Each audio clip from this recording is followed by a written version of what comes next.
right, good afternoon once again. And each and every month, we get a chance to sit down and talk to Chattanooga's finest. And Officer Lee Merriweather is always here. Where's your partner at? He is taking care of some more important business, but he allowed me, for some reason, to take his place today. Okay, well, that's good. I understand that. And today, you're going to introduce us to the detective over here. Yes, who I have with me is Detective Tyrone Williams of the Special Victims Unit. And I won't tie up much of his time because he's got some very important information for parents to have an understanding of.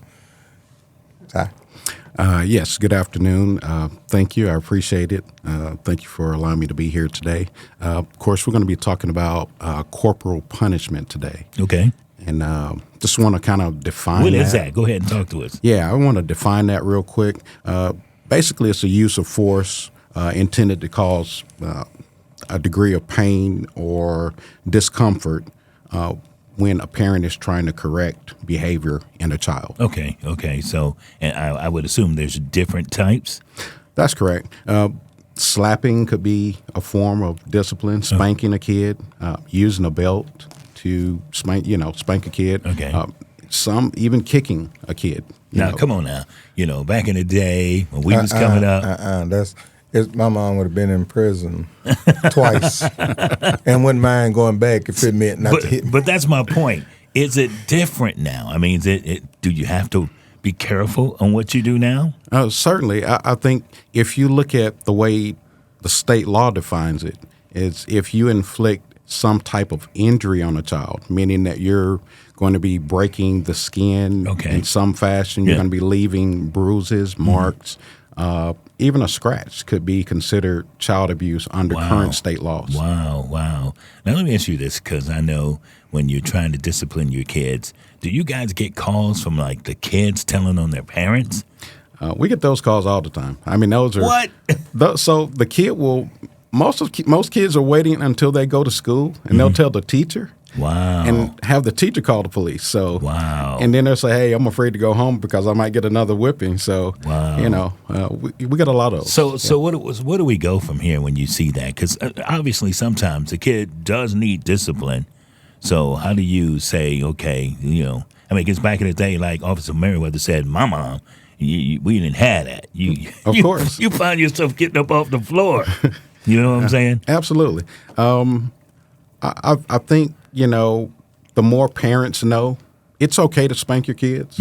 If you're spanking your kids in the appropriate places, on the bottom, mainly. If you're using a belt, you can spank your kids using a belt. Yeah. I think when you get into objects, phone cords, extension cords, brooms. These are familiar. Those types of things certainly change the public perception of what you should be hitting your kids with. So, trying to use good judgment is always a good thing for a parent. Okay. So here's the thing that I've done out of my personal research, not that of Investigator Williams, is that the parent waits until the child is 13 before they decide to do discipline for something. They probably should have been disciplined at 2 or 3 when they first done something. Right. The child at the point of 3 years old, if you just tap on the hand, that's hot or whatever. After so many years of that tap, they don't have to be tapped anymore because they know that they've done something wrong. Right. But at 13, this discipline is new. So by then it is an assault. Okay. Because they weren't familiar with that at such a younger age to where now you're trying to hurt me. But if they're familiar with a tap coming up, then if they have to be disciplined at a point, they understood that, okay, she's upset with me. If it should happen where she hit me on the bottom with a belt or something like that, the child has understanding. I remember that at 3. But if it never existed, this is new. For a teenager, that is an assault. All right, so when you get a call and you have to go to a house and you have to talk to the parent about the way they just disciplined their kid. And do you guys get those calls? I mean, you have to go and explain to them that what you did was wrong? Absolutely. I mean, you're telling the parent what they did was wrong, and they're looking at you like, what are you talking about? Yeah, I think sometimes, take, for instance, a parent that's used to just kind of tapping the kid on the back of the head. Yeah. My mom did it. She'd tap me on the back, if I came home too late.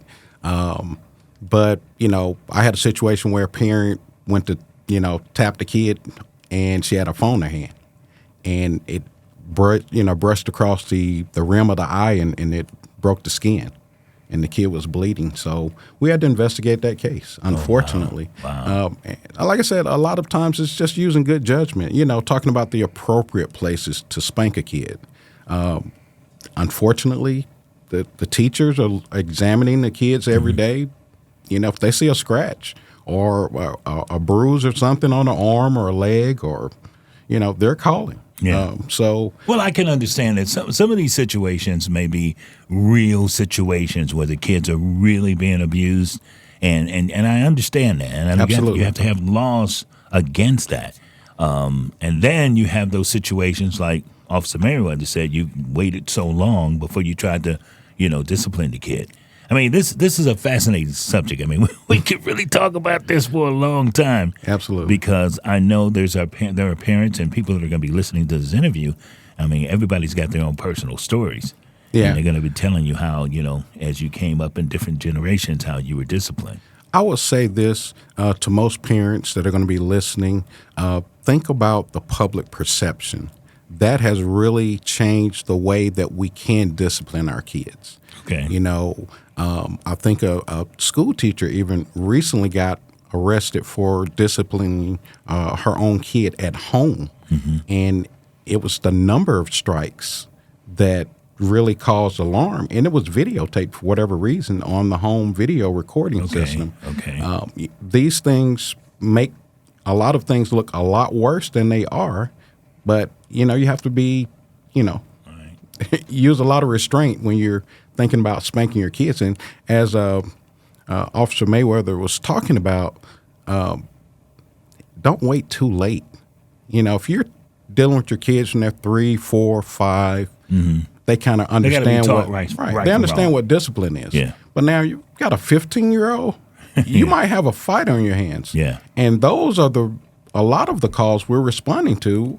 A 15, 16-year-old is, fighting with the parents now, and it's not a spanking, it's not discipline now. It is. You waited too late. Yeah, you waited too late. Wow.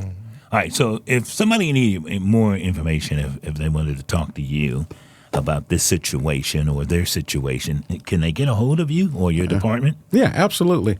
They can call 698-2525 and ask to speak with someone in the Special Victims Unit. Mm-hmm. They'll connect them with me or another investigator in our unit that can actually help them with a lot of information on this subject. Okay. I'm currently located at the Family Justice Center as well. Okay. We have a wealth of resources out there to help families dealing with issues such as child abuse, child neglect, child sex crimes even.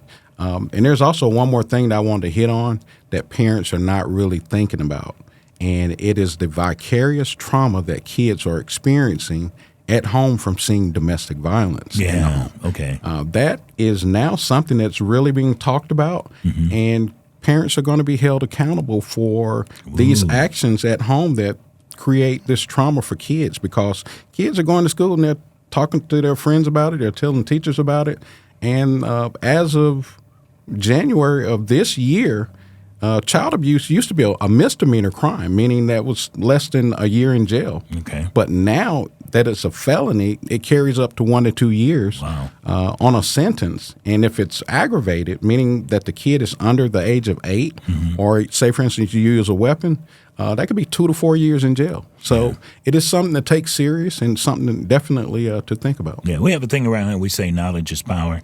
And the fact that you guys come in every month and we get a chance to sit down and talk to y'all, it just gives our listeners and our, the people that are reviewing these interviews, they give them the power because they get the knowledge. So we appreciate that. And this is a fascinating subject. And I know all of us have been disciplined in some kind of way growing up.